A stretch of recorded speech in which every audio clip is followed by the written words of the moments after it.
and welcome to Hope Against Hope, the podcast series for COP26, in which we explore the spiritual challenges and spiritual responses to the climate crisis. My name is Heather Walton, and I'm joined by my colleague from Theology and Religious at the University of Glasgow, Ophira Gownia. And we are delighted to have with us three guests who will be sharing with us in conversations about in the production of Jungle Nama. They are the award-winning novelist, prose writer, poet, and environmental campaigner, Amitav Ghosh, the renowned musician and also writer, Ali Sethi, and the celebrated artist, Salman Toor. To introduce viewers to the spirit of the work, we would like to begin by a short extract of music from Ali Sethi. Paradise is not your place, Meri jaan, don't go far. Paradise,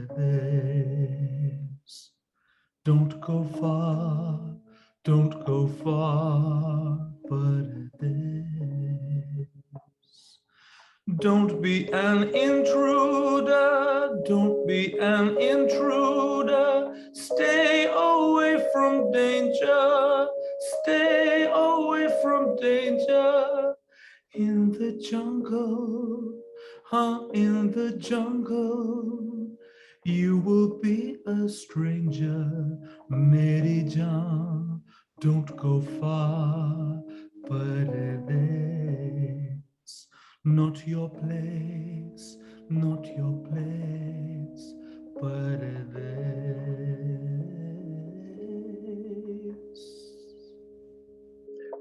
Wonderful, Ali, as always. Thank you. We'd like to just begin by hearing a little bit about how you all came together to collaborate on this work. You could just tell us how that happened in the middle of the COVID crisis. So, I'd been thinking of doing this adaptation for a long time, and I wanted to do it as a sort of multimedia project, because in my 2016 book, The Great Derangement, I talk about how important it is in this moment of our planetary crisis, especially in this time of climate change, to find new ways of narrating, new ways of telling environmental stories, if you like. And the story of Jungle Nama is fundamentally an environmental story, and it's really about it's an indigenous story, and it's a story about how people find a balance with the natural world. So right from the beginning, I wanted to work, with an artist on the one hand, and with musicians and performers and so on, So the first artist whose name came to my mind was Salman. But I knew that Salman had a big show coming up at the Guggenheim.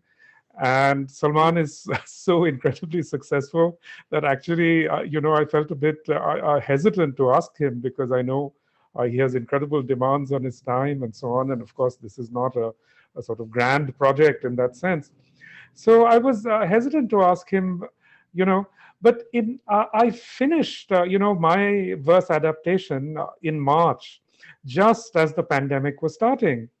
And soon after, I heard from Salman that his one-man show at the Whitney, which is a very big deal, the Whitney Museum, had been postponed.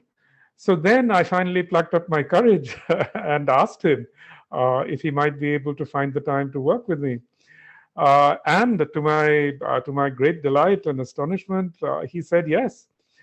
So we just went forward from there, But actually, that I think happened in September, if I'm right? So it was really extraordinary. I mean, there was a period over like 3 or 4 weeks in September when Salman really had this astonishing burst of creativity, where every day he was sending me these amazing images, and the images would arrive usually quite late at night. And they were so vivid and so wonderful that I would just stay up, just thinking about those images and looking at them and so on. And it was at about that time too that, I should explain that, during the pandemic, we were all the same bubble. A few people who would meet and eat occasionally and socialize and so on. And this really made the pandemic bearable, in so many ways. Made it a time really also of incredible pleasure and sociability. So, one day I asked Ali if he would do the music, if he would do the audiobook. And again, Ali agreed. I mean, to my great joy and pleasure. And for me, it's just been a great gift to work with, two artists of such incredible talent and achievement. It's really been a gift. I think the product certainly justifies that. But I'd love to hear from Ali and Salman what it was that drew them to the project. Well, I was very, very excited because I wanted to do some kind of graphic, bit-based narrative. And I was first of all very excited that I was going to do 10 drawings for the book, but it was a challenge because the kind of pictures and paintings that I make are very specific, and they're about people. They're derived from basically portraiture, and the portrait turns into a larger story. For me, that's how I see it anyway. And I know through reading Amitav's fiction closely that the books are about environments and about social systems and how they work. And so I thought, wow, how can I give vision to this? And so that was a really fun challenge for me that kind of took over my imagination for like a month and a half. And we were just in this collaborative space together, in which, Amitav helped me to move into a territory that was not, in which, the people's faces and psychologies were not the king of the picture, really not ruling the image. And that was just very, very fun for me. I think I learned so much from it that it sort of entered into my painting after that a little bit as well. So there were, verses and parts, either like a turn of phrase in the verse, use of language, or a particularly emotionally charged part of the narrative that we chose as the 10 images that would be appropriate. And some images went through a bunch of facelifts, and some we just outright just didn't think that they would fit in. And I'm just very, very honored and proud to be a part of this. I have always wanted to work with Amitav on something, and this became the first way of collaborating with him on a project. We share a love of many things, literature, Desi cuisine done in Amitav's inimitable singular way.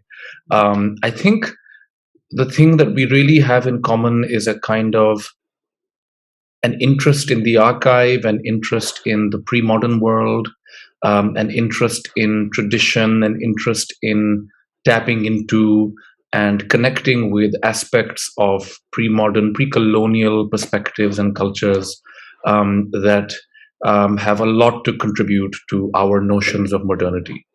And I've always found that to be, for me, the most sort of healing, nourishing aspect of Amitav's writing. Is that, of course, one learns a lot, but one also draws a lot of sort of succor and strength from that particular insistence upon those alternatives.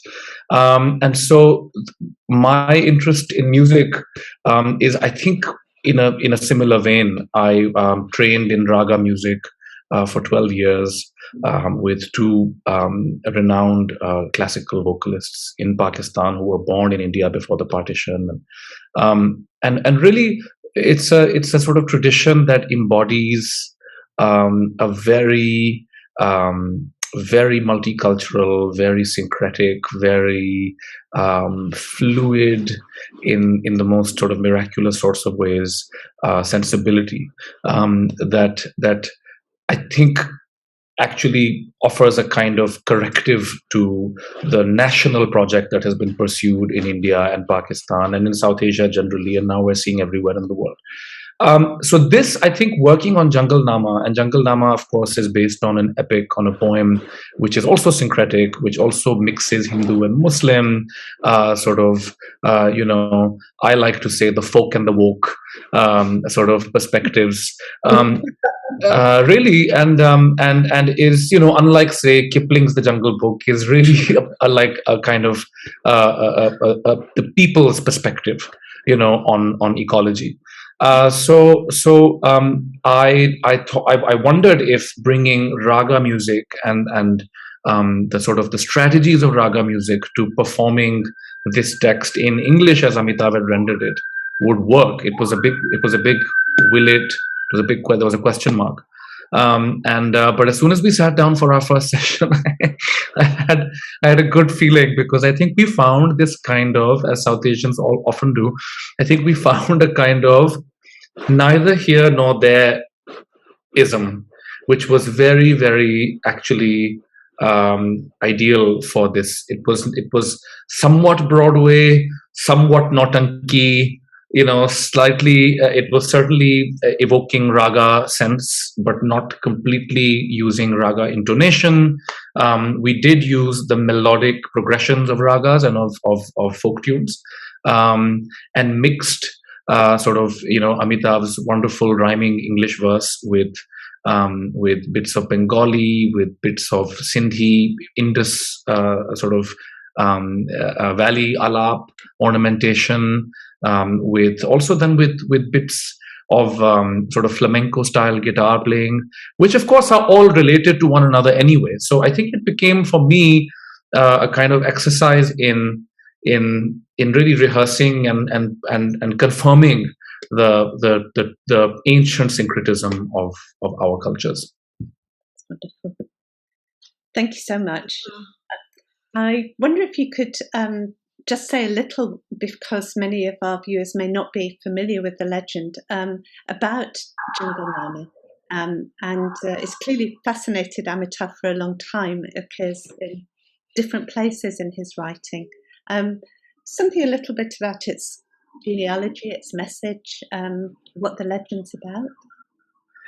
Well, the central figure in the legend is a being, a sort of powerful being called Bon Bibi, which really means the mistress of the forest, and she has a brother called Shah Janguli. In the legend, Bon Bibi is the daughter of a Muslim fakir, and she comes to Bengal from the holy cities of Islam, Mecca and Medina.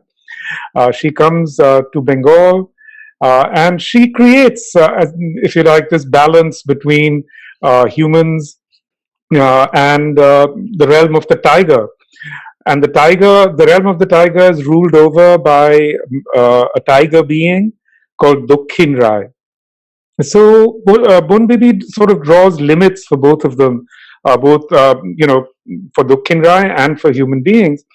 But the story really picks up when a greedy human puts together a big fleet and goes into the forest to try to steal stuff from the forest. And in the process, this guy whose name is Dhana, which means the rich one, he creates a sort of bargain with the devil, in a sense, with Dokhin Rai, who's a kind of tiger demon, and agrees to sacrifice his young nephew to the tiger demon, because the tiger demon is thirsting for human flesh. But so that's the episode of the story that I've actually built Jungle Nama around, and it's the most memorable part of it.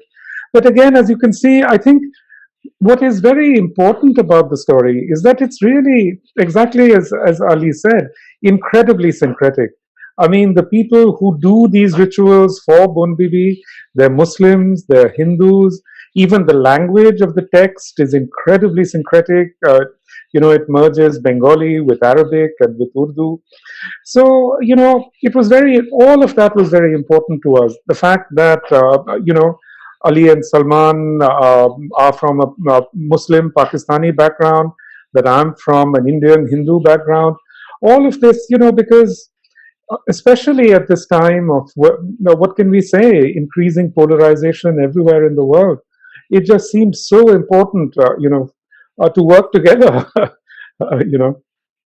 Yeah, I found it really interesting that at the time that COVID spreads, the non-human starts claiming its territory over us all, that your creation is coming out. And after reading The Great Derangement also, I was wondering, maybe also a little bit from a scholarly perspective, I hope you are not offended by it, but from a scholarly perspective, there is a value, right? We have the UN agencies and disaster risk reduction and planning for either plagues or climate change disaster, etc., and refugees, etc., etc.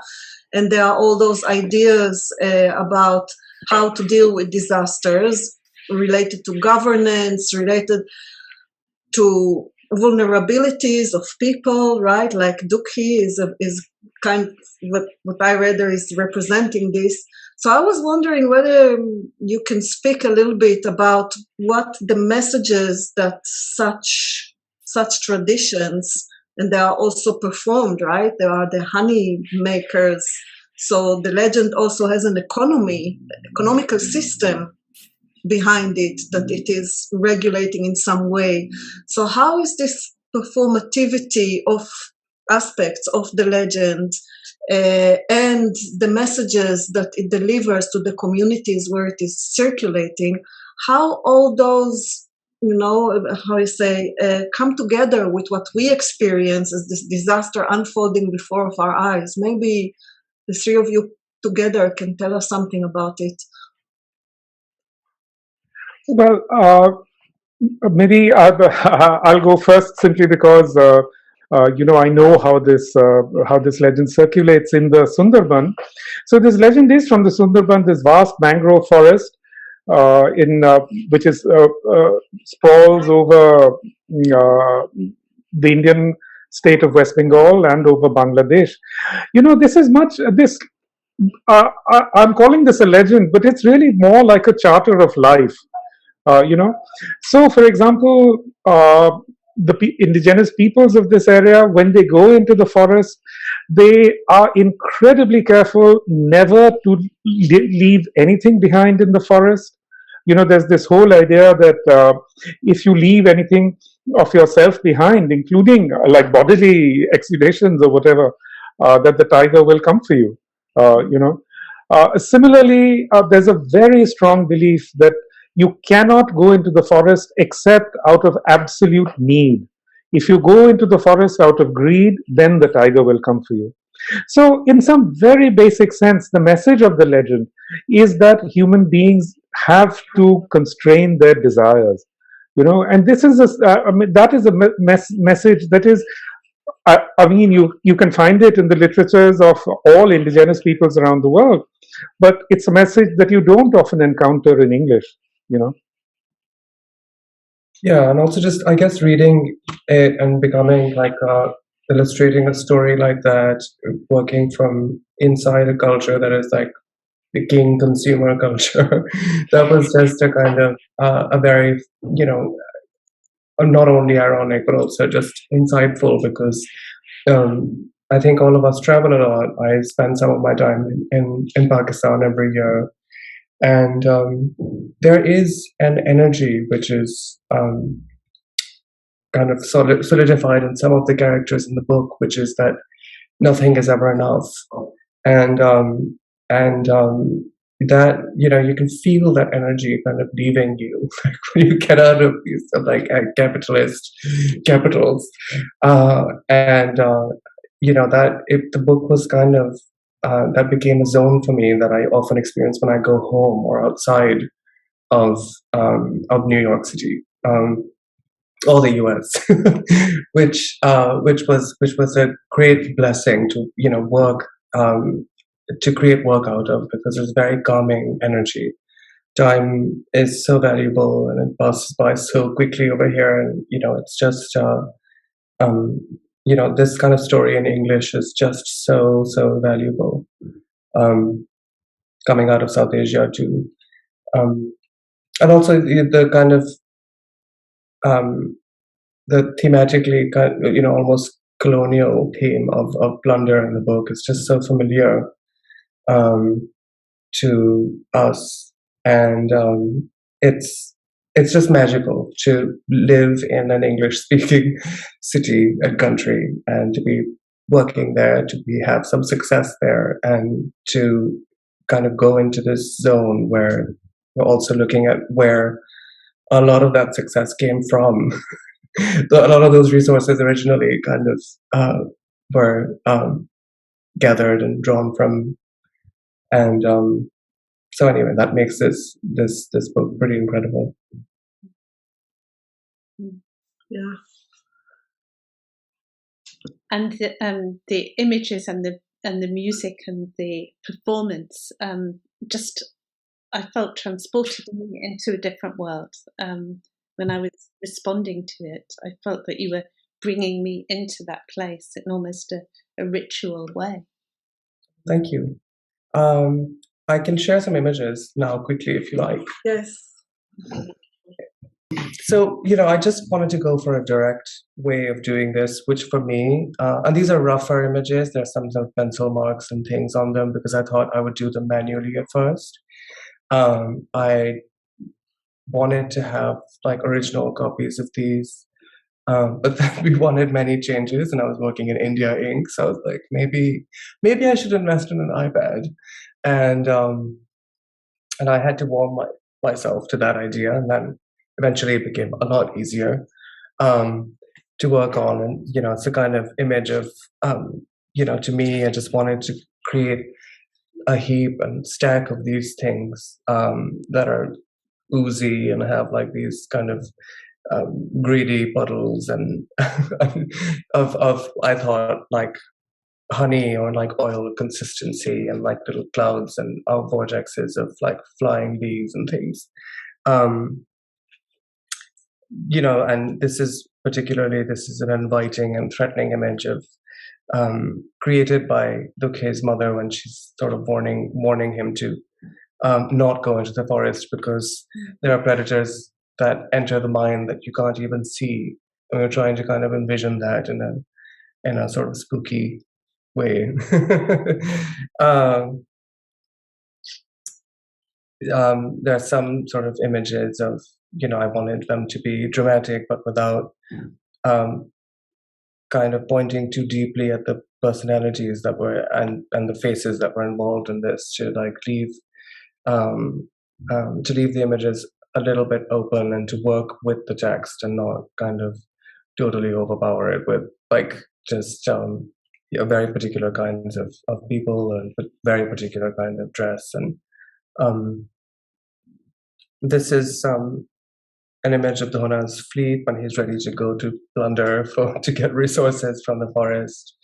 I wanted to work in this way that was sketchy and with a kind of concentric sort of contours that were halo-like and that were rooted in kind of a little bit of realism, but really more subjective images that also kind of drew attention to the hatching and the construction of the image. So this is the title image, and we both were happy instantly with how well this was working. And when I was doing this, I was thinking of someone maybe confronting their own kind of inner demon from across a kind of veil of a water. If I can just say a word there, all along, right from the beginning, I knew that the real ultimate test was going to be for Salman how he draws the tiger, because tigers are such a sort of cliched image almost. And when I saw this, my goodness, it just burst out of the page, that incredible sort of vitality that Salman is able to convey, with his brushstrokes here. I just thought it was completely magical. Thank you so much.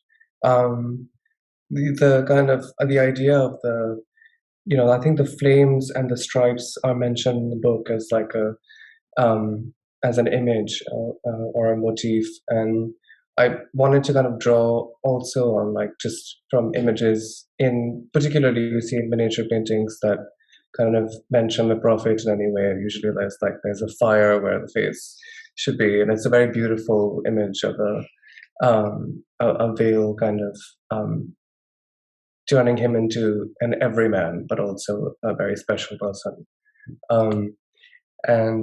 So anyway, I was sort of thinking of that, but but to work that with something very evil looking and malevolent looking. Yeah, this is this took his departure, and Ali's song in the audiobook is particularly lovely. That goes with this. I just thought we'd also just go and look at some of the images that are going to be after this that we didn't really kind of work on and elaborate to include in the book. This is the return of the K2 back on back of the crocodile, and I just wanted to kind of create an aerial view of it. And this is toward the end, so I wanted to create an aerial view because it's almost like you're sort of going through the labyrinth throughout the book, and an aerial view is a kind of like awakening where you can see finally where the channels are going and sort of leading you, and it has multiple layers where there's a sort of area of the height of the birds, and then the vortex created by the birds, and then the trees, and then followed by the water, and then the crocodiles.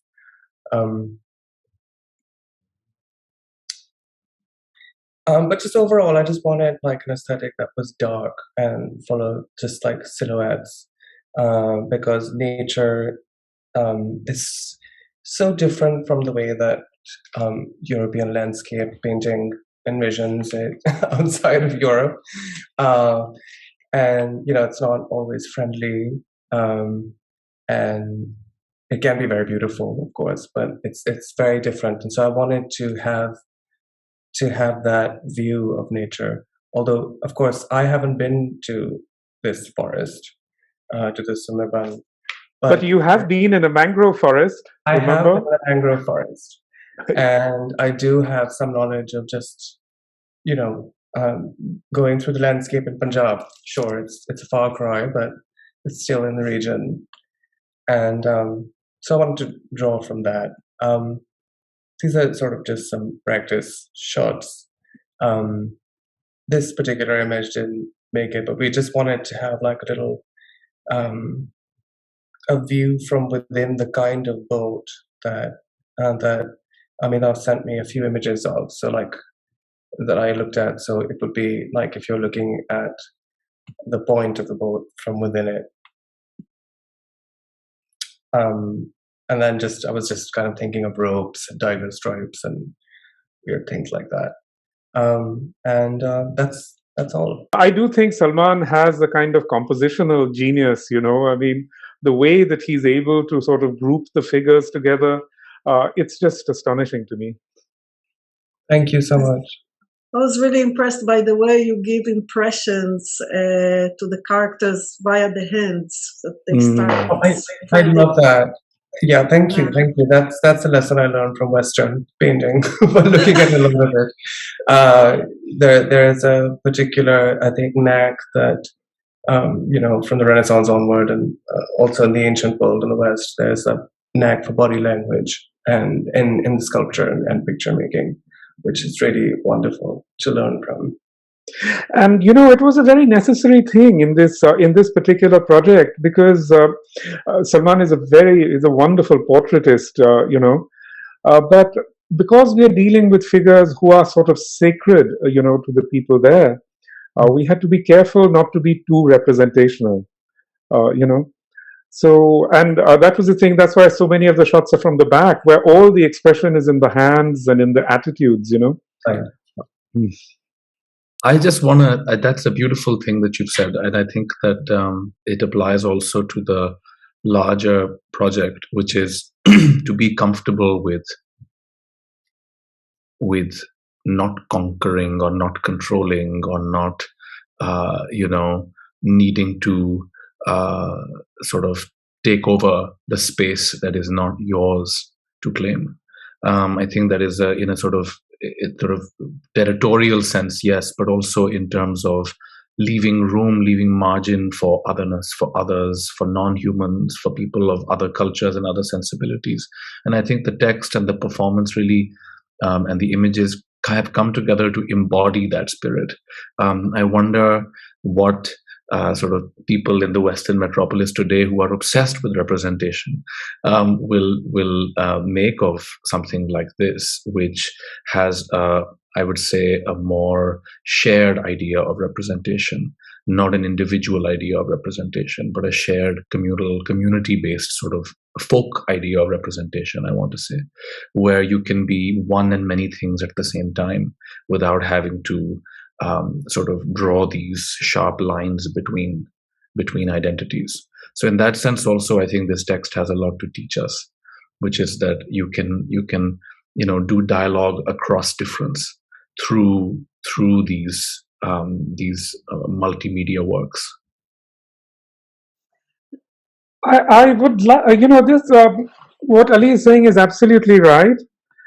The whole collaborative nature, the community-based nature of a text such as this, and that was also something very important to me. I mean, in writing The Great Derangement, I came to realize that my own practice has always been so individualist. I'm a novelist who sits there, from morning to night writing novels which are read by people in silence. In the silence of their heads. They read them as individuals. And the great thing about a text like this is that it's never read silently, it's never read individually. People perform it, they sing it aloud, they do all those things with with the text. And that's why I felt, the way that Ali has been able to perform it is also really so significant. Ali, it would be lovely to hear a little more from you about the process of composition that went into your participation in the project. Sure, I'll give you a little demonstration. There's a raga that I love called Pilu, which has a kind of contested provenance. The sort of, South Indian Pandit musicians will tell you that it originates in their part of the region, and then the sort of Muslim maestros in present day Pakistan will tell you that it originates in their part of the region, and everybody's actually very comfortable with this multiplicity of origin, right? The idea that it may have simultaneously originated in different places, and that's, I think, a nice paradox that we've learned to live with in South Asia. Just as Bon Bibi is both the sort of Meccan sort of holy woman, and also the sort of mother goddess who protects people from the tiger demon in the forest. So this raga, which is one of my favorites, sort of moves like this. And it's a raga that Amitav loves as well. Often when we're having dinner together, he'll say to me, "Oh, sing a little tumri in rag pilu." And so I'll launch into one of these. So it sort of moves like this, and I'll show you how, with Amitav's words, we were able to make a sort of Jungle Nama song out of it. Sargare sani dane sa paga sane sa nizare kamagare pada nizare ga re ni sa pa ma ga ma pa ni re ni pa ma pa da pa ma pa ga re ga sa re ni da ni sa ga sa ni sa da pa ma pa ga re ma pa ga re ga sa re ni sa. So just this is how you'd sort of set it up. And then the intonation in Khayal, which is a syncretic hybrid sort of Indo-Muslim genre of classical vocalization, you would proceed in this kind of mannered sort of, you know, in incantatory sort of fashion. You'd go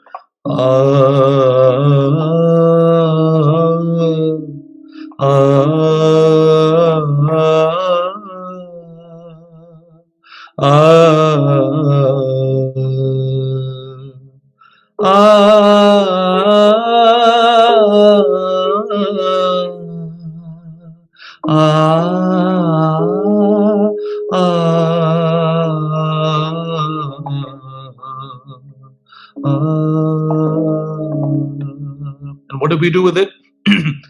We went. This is when young Dukhe is being tempted by his uncle and thinks to himself, yes, I deserve to be one of the Lascars, one of the sailors on this exciting voyage. Why should I sort of exercise caution and stay back? All the other boys talk about going abroad, going abroad. I should go abroad too. Dal and rice, dal and rice. We get by, oh, we get by on dal and rice. Yes, yes, dal and rice. It's hardest on my mother. It's hardest on my mother. This life of sacrifice, this life of sacrifice, this life of sacrifice. We've lived this life of sacrifice. And then one of the principal strategies of Khayal is to improvise constantly and elaborate upon the same phrase, right? So eating dal, eating dal, eating dal, eating dal, eating dal, eating dal, eating dal and rice, eating dal and rice. So normally in Hindi or in Brij Bhasha or in Punjabi, you'd be beseeching the deity and saying, "Don't go, my lord, don't leave me, you know, answer my prayer." And in English, we found a sort of similar plaintive register and used that same sort of strategy of plaintive novelty, you know, of like sort of improvising every which way in order to get the deity to surrender, to give you what you want. She's brought me up alone, she has brought me up alone, and she's paid a steep price.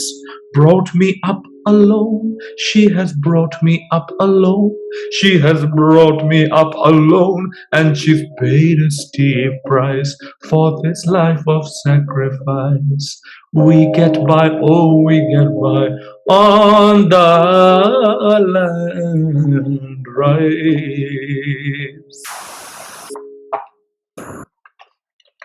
Isn't that just magical? Isn't it just magical? Yes, it is. That is so great. Yes, and you know what Ali hasn't said also is that actually, you know, he understands also you know, Broadway music. He understands rap music incredibly well. So he drew on all those resources as he was doing this, you know. So, and it was just so exciting to work on it, you know, with him, because we would sit there, he would come up with a melody, and then we would try and find the words for it. It was just really one of the most rewarding experiences of my life. Same. May Same. I ask one question, one more question, if that's okay with you, the three of you? I can't help by feeling a kind of tension with, I don't know how to call it, the decolonization tension. Like you have the pain of all the disconnections that occurred in history due to the colonization. You have the pain of watching your own, basically ancestral countries suffering from the consequences of capitalism, colonialism, neo-colonialism, etc., etc. And yet you are addressing an English-speaking audience with artistic motifs that are also relying on Western cultures, with musical, nuances, and of course in the English language. And it feels like there's a tension there, and perhaps the three of you can I may be wrong, but perhaps the three of you can relate to that a little bit. I don't feel any tension really, but because a part of growing up in a colonial country, I think, especially in an English-speaking colonial country, is to be born too late. So you're already born into it. So you can think and speak in English, and you can think and speak in another language as well. So I think of it more as being in a superior position, like a bridge, rather than a compromise. So I think that it creates a role in which you can kind of figure out what the challenge is, or even compromises of translation, maybe, because everything can't be translated. Things do get lost. And I think that forces you to, as an artist, to maybe think of what is valuable and what isn't. And I think that maybe in an ordinary situation, you wouldn't do that. To have a monolithic culture which is intact, that I think that it's possible to, in that kind of intact upbringing and culture, to not care actually about the value of things as much, to not be forced into a space where you have to. And I think that I feel blessed, definitely, because of that.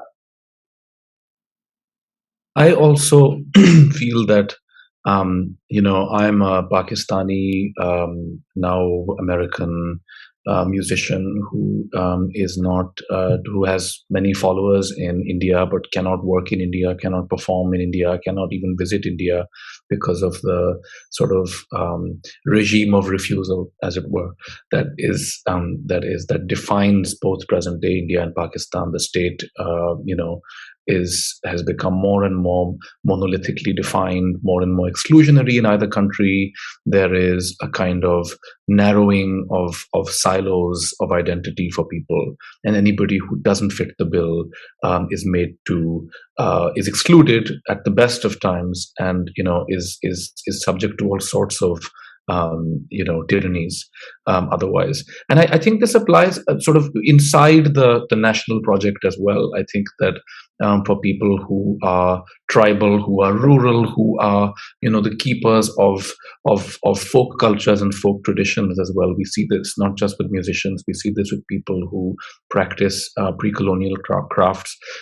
There's certainly in Pakistan, if you don't qualify as sufficiently Muslim, if something doesn't qualify as sufficiently Muslim, that's actually where the tension resides, as opposed to in the officially sort of recognized process of decolonization.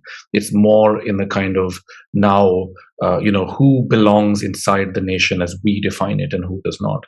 And so I think that a project like this one really is able to improvise like our authentic pre-colonial music has always been doing. It is able to improvise a kind of a multi-pronged narrative strategy, which is what I think our collaboration has become too. There are parts of the text that use meter and rhyme schemes that are completely native to the Sundarban and to the performance of this piece in that folk theater tradition.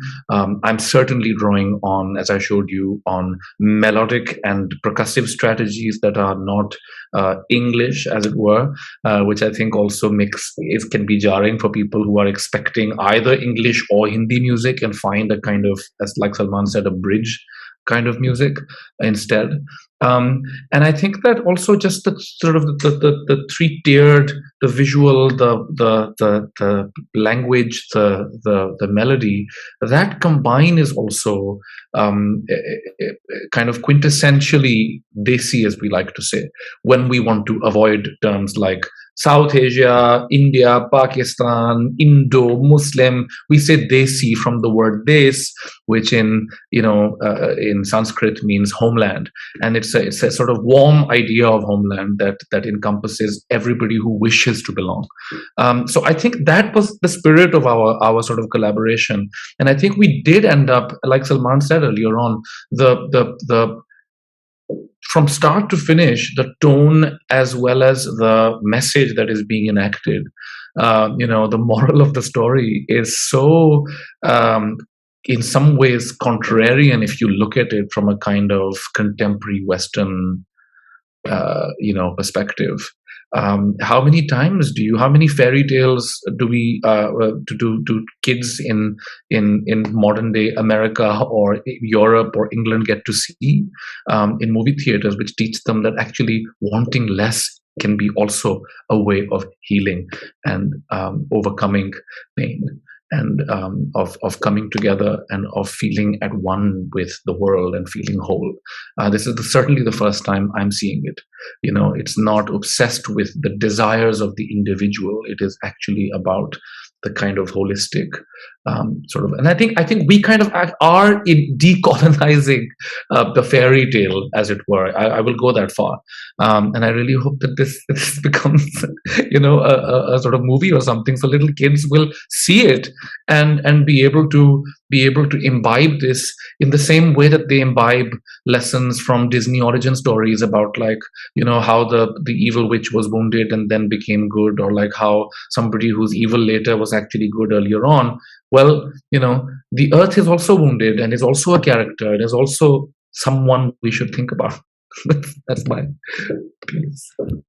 Well, I think they've both spoken so eloquently that there's very little I can add. But I echo, these sentiments in every sense. Certainly, I feel what Salman said is absolutely right. In many ways, people like us have really lived through all the fractures that the whole world is living through now. The fractures of language, the fractures of belonging, and the environmental fractures. So yes, I would say that in a way, having lived through all of those things, we bring a different perspective to it.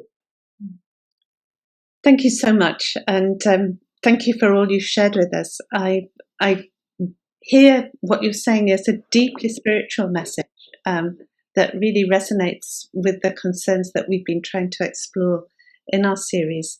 The vision that you have of a conviviality that extends beyond the human, but is there with the human as well in the ways that we engage with difference and make bridges. It's a very deeply spiritual vision to me. Amitav, I'd just like to ask you if you've been criticised by some of your readers for having too much faith in spiritual means of combating climate injustice and other things, and yet you remain optimistic about the power of spirituality to achieve healing, to make change. I'd just like to give you the chance to say one last thing about that. Well, as we can see from this Glasgow summit, really, it's just a huge, huge eyewash, put on by, the British government. Even the guy who's the president of it, has close connections with the fossil fuel industry. Look at the ways in which people from the global south are just being kept out of the discussions. In a way, I guess I didn't expect much, but nor did I expect this.